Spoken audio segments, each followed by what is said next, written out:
ஒரு கப் இட்லி மாவு போதும். சாப்பிடும் போதே கமகமன்னு அவ்வளோ அருமையான இந்த ஸ்நாக்ஸ் ரெசிப்பியை மறக்காமல் ட்ரை பண்ணி பாருங்கள். செட்டிநாடு ஸ்பெஷல் பால் பணியாரம். இந்த ரெசிபி செய்கிறது ரொம்ப ஈஸிங்க. கண்டிப்பாக சாப்பிடும்போது அவ்வளோ திருப்தியாக இருக்கும். இந்த ரெசிப்பியை நீங்களும் மறக்காமல் ட்ரை பண்ணி பாருங்கள். Welcome to AVD kitchen.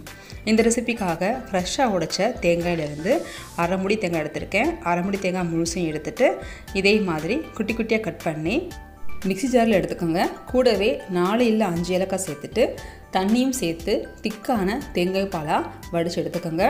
இதை செகண்ட் டைம் கூட கொஞ்சம் தண்ணி சேர்த்துட்டு ஓரளவுக்கு திக்காக இருக்கிற மாதிரி தேங்காய் பால் எடுத்திங்கன்னா இந்த ரெசிபிக்கு ரொம்ப நல்லாயிருக்கும். ரொம்ப தண்ணி சேர்க்க வேண்டாம்.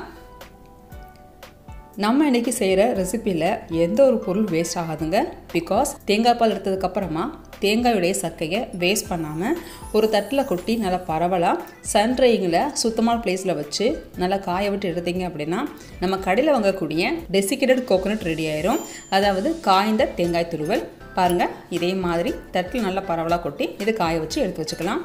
கோகோனட் குக்கீஸ் இல்லை புட்டிங் பண்ணும்போது கூட இதை ஆட் பண்ணிக்கலாம்.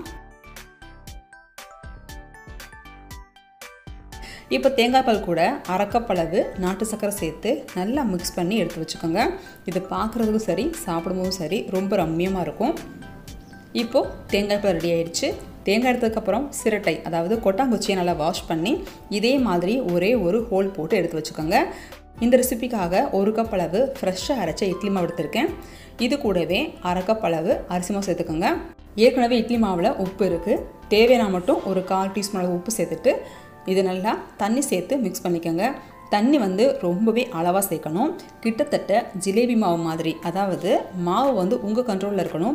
ரொம்ப லிக்விட் இருக்கக்கூடாது, ஓரளவுக்கு திக்காக இருக்கணும். இந்த மாவு கூட கண்டிப்பாக அரிசி மாவு சேர்த்துக்கோங்க. அப்போ தான் இந்த ரெசிபி அதிகம் எண்ணெய் குடிக்காது, அதே சமயத்தில் கிறிஸ்பியாகவும் இருக்கும். பாருங்கள், இந்த அளவுக்கு திக்காக இருந்தால் போதும். மாவு ரெடி ஆயிடுச்சு. கொட்டாங்குச்சியில் நீங்கள் மாவை ட்ரான்ஸ்ஃபர் பண்ணிவிட்டு உங்களுடைய விரலால் மாவை கண்ட்ரோல் பண்ணி ஒவ்வொரு ட்ராப்ஸாக எண்ணெயில் விட போகிறோம். பாருங்கள், இந்த மாதிரி.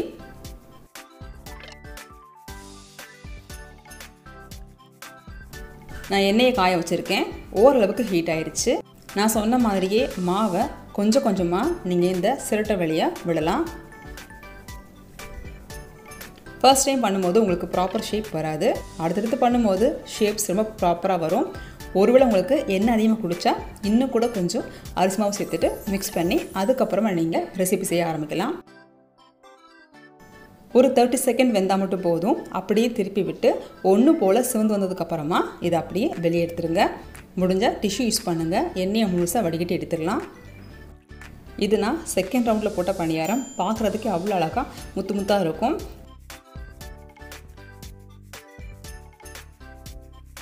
தேங்காயுடைய கொட்டாங்குச்சி வேணாம் அப்படின்னா இதே மாதிரி உங்கள் கையில் கூட குட்டி குட்டியாக நீங்கள் மாவை போட்டு வார்த்து எடுத்துக்கலாம்.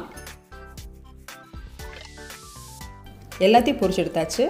இதை அப்படியே தேங்காய் பாலில் ஆட் பண்ணி கரெக்டாக ஒரு 5 நிமிஷம் ஊற விடுங்க. இது சாப்பிடும்போது கொஞ்சம் சவச்சவனும் கொஞ்சம் கிறிஸ்பியாகவும் இருக்கணும். அப்போ தான் சாப்பிட்றதுக்கு ரொம்ப நல்லாயிருக்கும். சரியாக 5 நிமிஷம் ஊறிடுச்சு.